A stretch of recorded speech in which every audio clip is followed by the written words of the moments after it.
கதையில ட்விஸ்ட் இருக்கு, ஃபுல்லா பாருங்க. அமைதியான ஒரு மாலை நேரம். ஒரு சிறுவன் பூங்காவில் மெதுவாக நடந்து கொண்டிருந்தான்.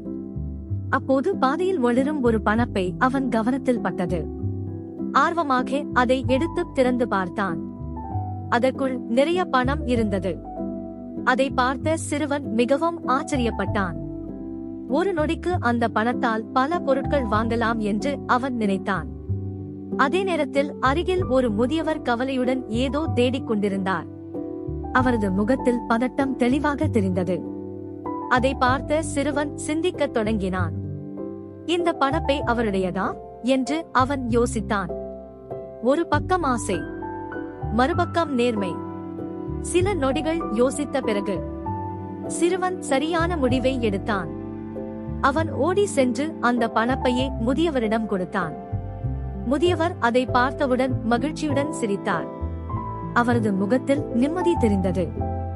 சிறுவனின் நேர்மை அந்த நாளை மகிழ்ச்சியாக மாற்றியது. அந்த நாள் சிறுவன் ஒரு முக்கியமான பாடத்தை கற்றுக்கொண்டான்.